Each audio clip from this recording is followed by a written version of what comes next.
ไม่ว่าน้องไปนอนเฮือนหมู่นี่เวลาอันฝนตกนี่ก็พ่อแม่นอนอยู่นี่เนาะแต่ว่าน้องนี่น้องว่าคือน้องว่าเมื่อกี้นี่ว่าน้องไปนอนเฮือนหมู่นี่วิทย์เนาะแบบน้องยังสงสารพ่อแม่อีกนอนอยู่นี่แม่นบ่กับน้องของน้องนั่นล่ะพี่น้องเพราะว่าน้องเพิ่นว่าแบบน้องเพิ่นไปนอนอยู่เฮือนหมู่เนาะเวลาฟ้าลมพดมาเนาะมันจะเปียกเบิดน้องเพิ่นว่าสงสารพ่อแม่เนาะ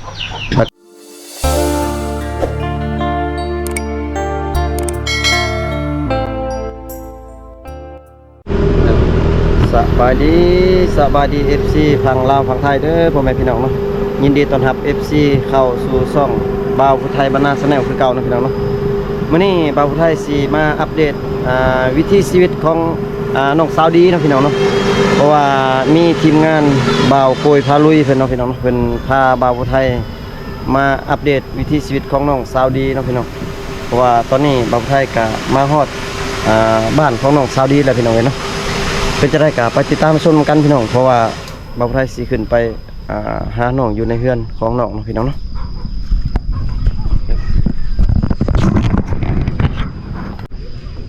ตอนนี้บ่าวไทยก็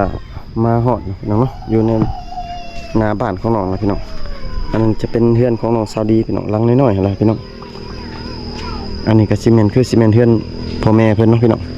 หรือว่าจะได้กับบ่ฮู้เนาะพี่น้องเดี๋ยวบ่าวไทยสีไปถามเนาะพี่น้องเพื่อนน้อยๆพี่น้องแอมสังกะสีพี่น้อง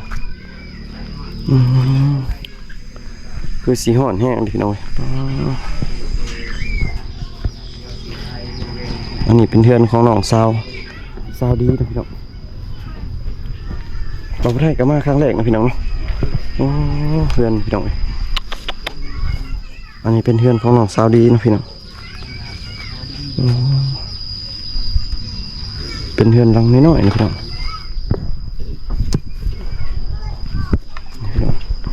มันก็หักเลยพี่น้องหักเลยนี่เป็นของน้องกาบอกว่าน้องอยู่กับไผ่นะพี่น้องเนาะเบาไผ่สิลองขึ้นไปทำน้องมึงพี่น้องยินเบาโกยเพิ่นว่าเฮือนตัวนี้มันก็เฮือนของน้องกำลังสีเฮ็ดนะพี่น้องกำลังสั่งใหม่พี่น้องเดี๋ยวบอกไทยสิขึ้นอยู่ทางเฮือนของน้องนะพี่น้องโกยบ่เหยียบของดีไปนี่เฮือนของน้อง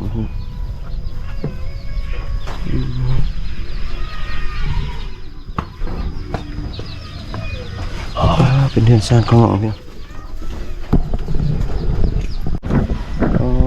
สบายดีเนาะสบายดีอยู่เฮือนคนเดียวบ่มื้อนี้แม่นลูกน้องบ่นี่คิดว่าลูกบ่แม่นติอ๋อยังบ่มีผัวยังบ่มีผัวน้องอยู่กับไผนี่เนาะอยู่เพื่อนนี่อยู่กับไผน้องอยู่นำกันจักคนอยู่จักคนเนาะประมาณ6 คน6 คนอยู่เฮือนนี่เฮือนน้อยๆนี่เด้พ่อแม่นำอยู่แม่นบัดเฮือนต้นนั้นซะเฮือนหลังใหญ่ข้างๆนี่บ่แม่นเฮือนชุน้องบ่เพิ่นนั่นเนาะแม่นเพื่อนได้เพื่อนพุ่นบ่แม่นเฮือนตัวนี้เฮือนไผเพื่อนตั้งใหม่นี่วะบ่แม่นนะเฮือนตัวนี้อยู่ข้างๆเฮือนเขาสีขาวเมื่อกี้บ่แม่นเฮือนไผพี่น้องเฮือนเขาพ่อแม่น้องไปใส่เนาะไปเสียหญ้าน้องนี่เอาน้องอยู่เฮือนแม่นอยู่กับน้อง2 คนแม่นกินข้าวแล้วบ่เนี่ยกินแล้วกินได้อาหารบ่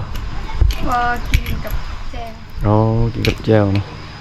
แต่ละมื้อชิน้องมีอาหารกินอยู่บ่เนาะหรือว่าแนวใดคันไปหากันนี่ได้ยังได้ หน่อไม้เนาะผักหญ้าแล้วเนาะคันอาหารนี่แบบปูปลาซีนนี่ก็ได้ซื้อบ่เนาะคันว่าต้องการแบบจะกินบางเทื่อมีเงินจ้าซื้อน้องเฮ็ดเวียกหลักๆเฮ็ดเวียกหยังอยู่ในเรือนของ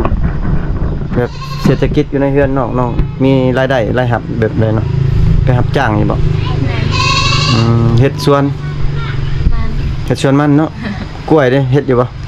สวนกล้วยบ่เฮ็ดบ่ได้เฮ็ดปีนี้ในลายบ่ขายมันต้นปีนี้บ่น้อยแสดงว่าอยู่เฮือนน้องนี่บ่มีรายรับเนาะมีแต่รายจ่ายเนาะ รายจ่ายบัดนี้จักสิจ่ายอยู่ไสเงินก็บ่มีเนาะจักสิเอาอยู่ไสจ่ายบัดนี้มีแต่ติดหนี้เท่านั้นแหละเนาะพี่น้องเพราะว่าครอบครัวเพิ่นก็เว้าอันนั้นก็สิแม่นว่าเป็นครอบครัวที่ยากจนนั่นแหละพี่น้องทุกข์ยากเนาะพี่น้องเบิ่งสภาพเรือนนี่ก็โอ้พี่น้องไม่ก้อนไม่ยังเฮือนก็หักบ่นะพี่น้องปุ๊หัวฝนตกนี่ก็หัวบ่เนาะน้องนอนอยู่ไสน้องอยู่ในเฮือน นอนขึ้นหมู่ โอ้นอนเฮือนหมู่พ่อแม่นอนอยู่นี่ แม่ โอ้พ่อแม่นอนอยู่นี่เลยโอ้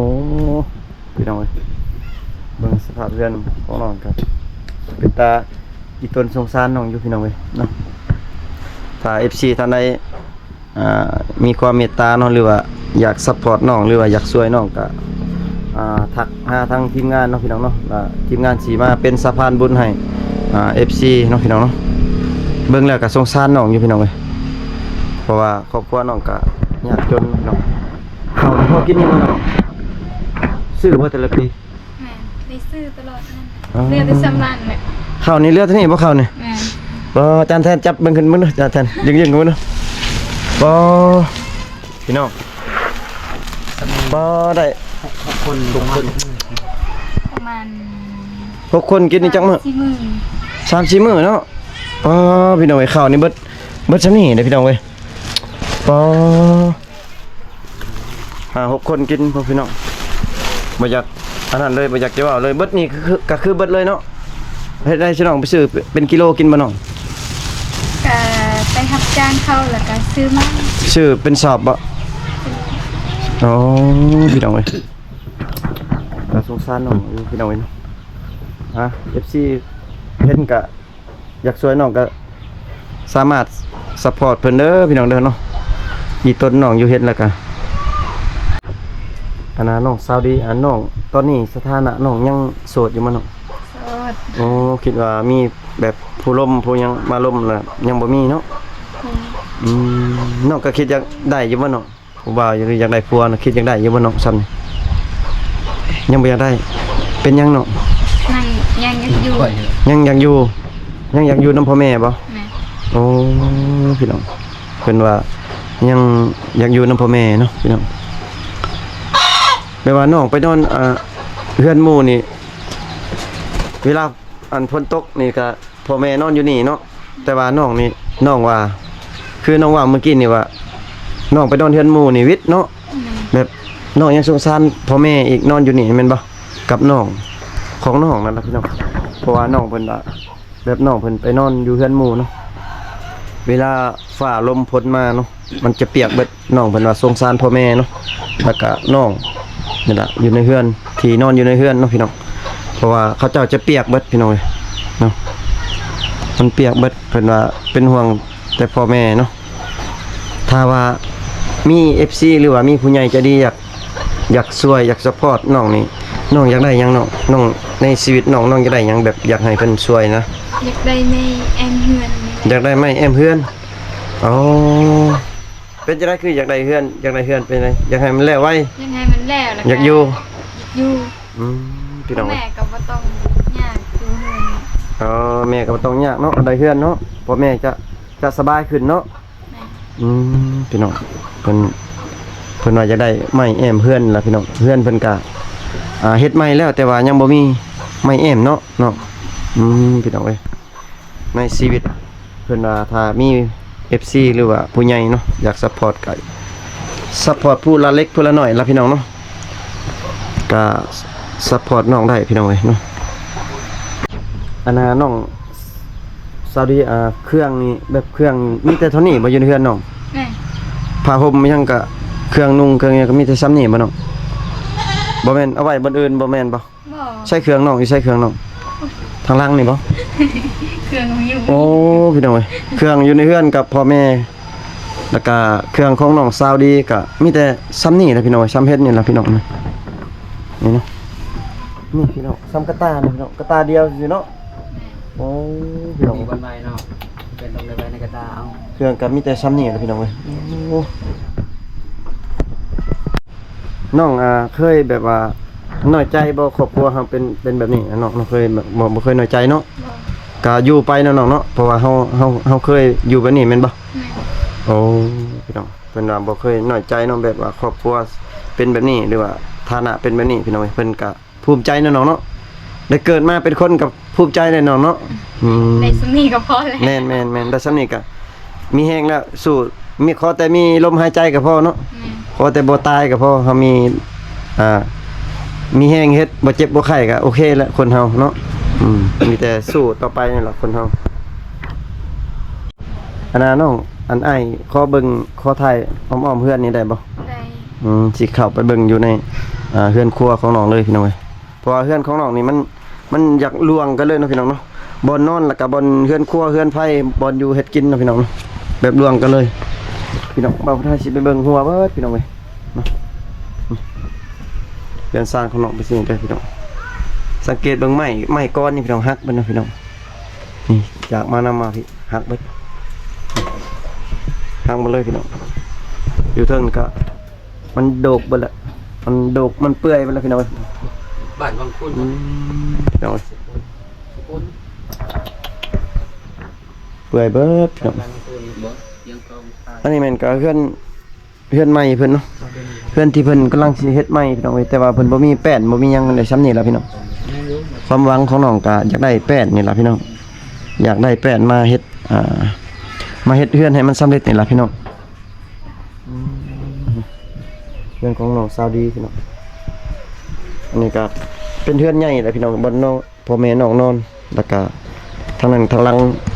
ทีมงานเพิ่นก็สิแม่นเป็น เป็นครัว เพื่อนครัวพี่น้องเอ้ยนี่เพื่อนครัวเลยพี่น้องถ้วยบวงในซ้ำนี่บ่น้องดี แม่น อ๋อซ้ำนี่เลยพี่น้องนี่ถ้วยบวงซ้ำนี่แหละเรือนไฟบอนแต่งอยู่ครัวกินหนึ่งข้าวเนาะพี่น้องนี่สิเป็นซานบอนไว้น้ำล้างถ้วยล้างหยังพี่น้องพี่น้องเป็นของน้องสาวดีพี่น้องสาวโสดหมู่บ้านยังน้องนี่ บ้านพะลอง บ้านพะลองวินเมือง เมืองเซโปน เมืองเซโปนเนาะพี่น้องเอ้ยสาวดีสาวบ้านพะลองสาวโสดเพิ่นน่ะตอนนี้เพิ่นว่ายังบ่พร้อมเปิดใจปานใดเพิ่นน่ะยังโสดอยู่แต่ว่าน้องเพิ่นว่าย่านผู้ที่จะมาล้มหันรับบ่ได้เนาะเพราะว่าย่านเขาเจ้ารับแบบฐานะเฮาบ่ได้เนาะ ถ้าคนที่รับได้นะคุยบ่ ถ้าเขารับได้นี่คุยกับเขาบ่สิล้มบ่กับเขาชุมแล้วเขารับได้แบบครอบครัวน้องแบบว่ายากจนบัดนี้ เพิ่นแบบความซัพพอร์ตนะ เพิ่นอยากช่วยน้องนี่เพิ่นพร้อมคุยบ่ พอ ถ้าว่ามีคนแบบอยากซัพพอร์ตอยากช่วยครอบครัวน้องสินะ อยากเป็นว่าเนาะ ทุกอย่างเขาก็อยู่นำเฮาได้นี่โอเคบ่น้องล้มได้บ่ ได้ ล้มได้เนาะแสดงว่าน้องแบบบ่กล้าเปิดใจเพราะว่าน้องย่านแบบว่าผู้ที่จะมาล้มท่านบ่จริงจังเนาะพี่น้องเนาะแล้วก็ครอบครัวน้องกับเป็นครอบครัวที่ยากจนแน่พี่น้องเอ้ยพี่น้องพี่น้องบ่าวไทยก็ถามน้องก็ไลน์เลยเนาะก็มาเบิ่งครอบครัวของน้องก็ซ้ำที่ FC ได้เห็นอยู่ตามคลิปนี่ล่ะพี่น้องเนาะก็สิบ่ได้รบกวนแล้วก็บ่ถามน้องไลน์อีกเนาะพี่น้องเนาะก็ซ้ำๆที่เห็นหั่นล่ะพี่น้องบ่าวไทยก็สิได้อำลาพระจากน้องก่อนพี่น้องแล้วก็สิเดินทางต่อไปเนาะพี่น้องเนาะแล้วก็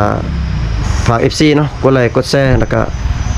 ฝากถึงผู้ใหญ่ใจดีหั่นล่ะเนาะที่อยากซัพพอร์ตเนาะฝากติดตามผลงานของบ่าวผู้ไทยนี่เด้อพ่อแม่พี่น้องเนาะเดี๋ยวบ่าวผู้ไทยสิขอปิดคลิปเลยเนาะพี่น้องบ๊ายบายน้องบ๊ายบายเนี่ยบ๊ายบาย FC เนี่ย บ๊ายบาย เอาไม้เด้อบ๊ายบาย FC เนี่ยเนาะโอเคเจอกันทีหน้าเด้อพ่อแม่พี่น้อง